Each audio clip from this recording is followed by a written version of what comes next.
My name is Selena. I'm 30 years old. Last Tuesday, inside my Portland office, I pressed play on 43 voicemails.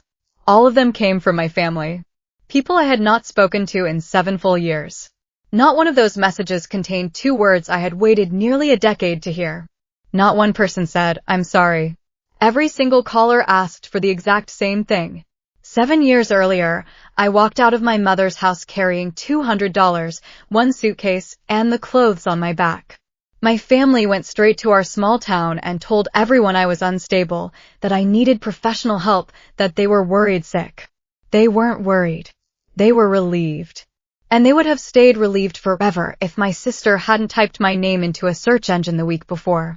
Let me take you back to Thanksgiving 2019. Ridgewood, Ohio. A town of 4,000 people where gossip travels faster than the internet. Thanksgiving at the Lawson house meant my mother's best china, 15 relatives squeezed around a long table, and my father pouring wine like silence was something you could simply drown. I was 23, working 2 jobs, saving every cent I could. My sister Meredith had just received a small promotion. At the head of the table, my mother raised her glass. To Meredith, our shining star. 15 glasses went up. Mine did too. No one asked about my classes, my savings, or my plans. I was wallpaper in my own family's home. But I had come to that dinner carrying one question. After dessert, I asked my mother about Grandma Ruth's education fund. Ruth had told me herself, 2 years before she passed, that she left $12,000 for each of us. Is there any money left? I asked. The table went quiet. The dangerous kind of quiet. My mother set down her cup, looked around the room, and said, "See, this is what I've been dealing with." She's been acting erratic for months. 15 pairs of eyes landed on me like I had cursed in church. I walked back into the dining room. That money was mine. Grandma left it for me. You had no right. My mother didn't flinch. She folded her hands and tilted her head the way she always did before rewriting reality. You're being dramatic, Selena. You always make everything about money. 10 minutes later, she called everyone into the living room. I had seen this performance before. Diane Lawson in the center of the room, performing concern for an audience that never bought a ticket but always took a seat. "I've tried to keep this private," she said, dabbing her eye with a napkin. "But Selena hasn't been well. She's been having episodes." I looked at my father. He sat in his recliner staring at the carpet. He said nothing. My brother Kyle gave a small nod, not to me, but to her. Meredith scrolled her phone. 15 relatives. Not one asked if I was okay. I went upstairs, packed my suitcase, grabbed my winter coat and the small wooden box Grandma Ruth had left me. I walked down the stairs through the living room. My mother's voice followed me to the door. "If you walk out that door, don't bother coming back." I didn't slam it. I closed it gently because I knew I would never open it again. Outside, snow fell on Ridgewood. I had a suitcase, $200, and nowhere to go.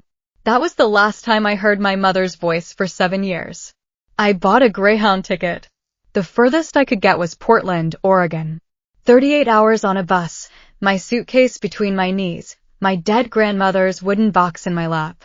I watched America scroll past the window and tried to remember the last time someone in my family asked me a question that wasn't a complaint dressed up as concern. I couldn't. Portland in December. My first night was spent at a women's shelter. My second week, a hostel that smelled like bleach and bad decisions. I had no credit history, no references, no local connections. Just a work ethic my family had spent 23 years exploiting and 0 years appreciating. Within 2 weeks, I found a job. Receptionist at a small consulting firm called Hale and Associates. I answered phones and sorted mail. It wasn't glamorous. It was a paycheck. 3 weeks in, I checked Facebook for the first and last time. My mother had posted in the family group, "Please keep Selena in your prayers. She's going through a difficult time and we just hope she's safe." 112 reactions. Kyle's comment sat at the top. She always was the dramatic one. 47 likes. I deleted Facebook that night and never looked back. Let me be honest about what no contact actually costs when you're 23 with nothing. No savings. No health insurance. No emergency contact on any form. I wrote, not applicable, for 2 years until I had someone worth listing. No birthday calls. No Christmas cards. And the thing nobody warns you about, the permanent low hum of knowing that somewhere in Ohio, 15 people are telling a story about you, and you can't correct a single word of it. But silence also gave me something. The first morning I truly woke up in Portland, not startled awake by anxiety, I realized something was missing. It took a full minute to identify it. Diane's voice. That constant internal narration, you're not enough, you're not enough. It had gone quiet. Like someone finally found the off switch on a radio I'd been hearing my whole life. At Hale and Associates, Margaret Hale noticed me. I reorganized 3 years of scattered client files in 4 days. She pulled up a chair and said, "Tell me what else you see that's broken." I moved from reception to project coordination in 6 months.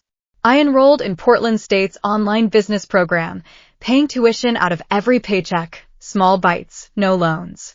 My apartment was a shared 2-bedroom. I cooked every meal, bought clothes at Goodwill, cut my own hair for 2 years. There was no swelling music, no montage. Just alarm clocks, spreadsheets, and falling asleep with a textbook on my chest at 1 in the morning. I didn't have a plan to become successful. I had a plan to never feel powerless again. Success was just a side effect. On my 20th birthday, I finally opened Grandma Ruth's box. Inside was a strand of pearls, a photo of me at age 6 with a gap in my front teeth, the only childhood photo I owned, and a letter. Ruth's handwriting was shaky but careful. She wrote, "If you're reading this, it means you had the courage to leave." Good. I wanted to leave my whole life, but I was afraid. Don't be like me. Don't hold this family together at the cost of yourself. You don't owe anyone your life. I read it 3 times. My hands shook so hard the paper rattled. All those years, I thought I was honoring her wish to keep the family together. But her letter, hidden in a box like contraband, was what she actually meant. There was a postscript, the education fund. She left instructions with her lawyer. My mother had forged my signature, consolidated both accounts, and moved everything to Meredith. By year 6, Margaret offered me a title I never imagined, Chief Operating Officer. Hale and Associates had grown to 120 employees. We had impacted over 50,000 families across the Pacific Northwest. I wasn't rich, but by my own standards, the girl who slept in a shelter 7 years ago, I was breathing air I never thought I'd reach. A regional magazine ran a profile on me. My sister, for the first time in 7 years, Googled my name. She wasn't looking for me. She was looking for money. She was newly divorced, 3 months behind on her mortgage, and needed a co-signer. She typed Selena Lawson. The first result, LinkedIn, COO, Hale and Associates. The second, a business magazine profile. The third, my company bio with a quote from Margaret calling me the operational backbone of everything they'd built. Patricia, my aunt, told me Meredith stared at the screen for a full minute without blinking. Then she called our mother. "Mom, you need to see this." Diane's response was a sharp inhale. The story she'd been telling for 7 years had just caught fire in her hands. The calls started that evening. I was in a conference room wrapping up a quarterly review. My phone buzzed. Then again. Then it didn't stop. By the time the meeting ended, I had 43 missed calls. All from Ohio area codes. I went in my office, closed the door, and listened. Voicemail 1, Meredith, breezy, practiced. "Selena, it's Meredith. I know it's been a while. I need to talk to you about something important." Voicemail 7, my father, halting, uncomfortable. "Honey, it's Dad. Your mother and I, well, the family's been going through a rough patch. We could really use your help." Voicemail 15, Diane, clipped, controlled. "Selena, this is your mother. I don't know what you've been doing out there, but family is family. We need to talk." Voicemail 23, Kyle, chewing something. "Yo, Sel, looks like you're doing pretty good out there. I've got this business idea and I could really use some backing." Voicemail 38, Meredith again. The breeziness was gone. Her voice cracked. "Selena, I know you're seeing these. I need help. Please, just call me. Help me." 2 words. Over and over. In different voices, different tones, different levels of desperation. Not, I'm sorry. Not, I was wrong. Not, I miss you. Just, help me. 43 voicemails. 0 apologies. And every single one wanted the same thing. I listened to every single one. Then I set my phone on my desk, leaned back, and looked at the ceiling for a long time. I called my best friend Jess. My family found me. She knew better than to fill the silence with comfort. 7 years, I said. 7 years of building a life from $200 and a bus ticket. And the first time they reach out, it isn't to say they missed me. It's to ask what I can give them. I didn't call back. I didn't block the numbers either. Blocking felt like a reaction, and I was done reacting to the Lawson family. 2 weeks later, I flew into Columbus, rented a car, and drove 90 minutes through flat, gray Ohio farmland. Ridgewood looked smaller than I remembered. The community center on Maple Street was decorated like a wedding for the entire town. 200 seats, nearly all full. I arrived through the speaker entrance. My badge read, Selena Lawson, COO, Hale Associates, keynote speaker. Through the doorway, I saw the main hall. And at the center table, in a navy blue dress with her hair freshly done, smiling like she owned the building, my mother, Diane Lawson, committee chair. Gerald beside her. Meredith in a new outfit she probably couldn't afford. Kyle near the buffet. My whole family, 20 feet away, with no idea who was about to take the stage. Pastor Briggs stepped to the podium. Our keynote speaker tonight is someone who grew up in a small town, started her career from the ground up, and now serves as Chief Operating Officer of Hale and Associates. Please welcome Selena Lawson. I stepped out from behind the curtain and walked to the podium. The spotlight hit me. For 1 second, I was 23 again, standing in that living room while my mother told 15 people I was broken. Then I looked out at 200 faces. And at the center table, for faces I knew better than any others on earth.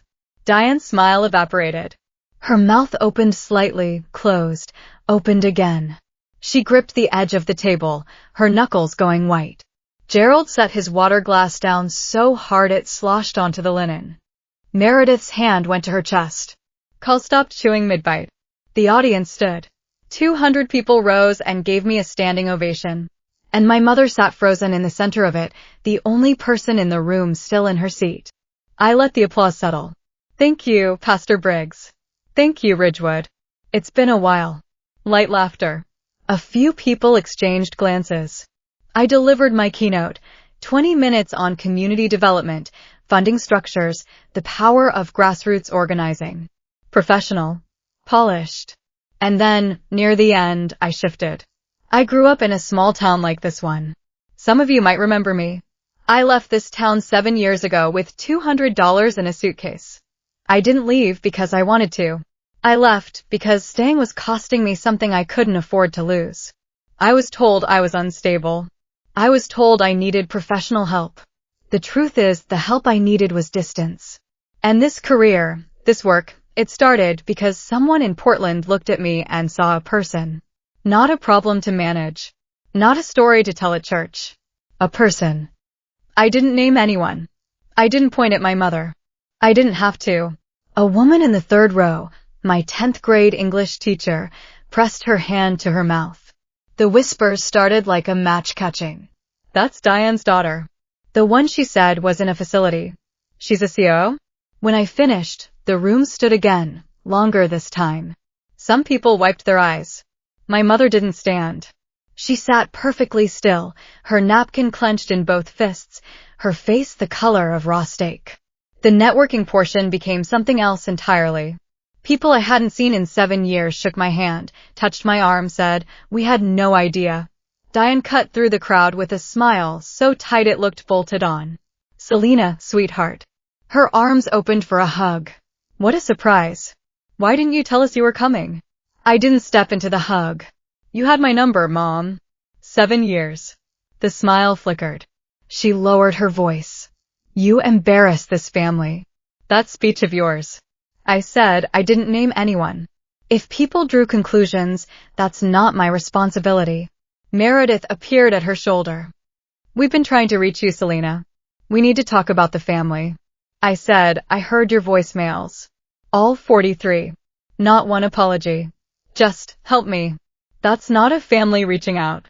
That's a collection call. I stepped back, straightened my blazer, nodded once to Pastor Briggs, and walked toward the exit. Steady. Even. No running. No slamming. I'd done enough of that 7 years ago. I sat in my rental car in the parking lot for 20 minutes, engine off, hands on the wheel, breathing. Inside the community center, people stood in clusters looking toward the door I just walked through. The Whisper network was running at full capacity. By morning, every kitchen table in Ridgewood would have a new version of tonight.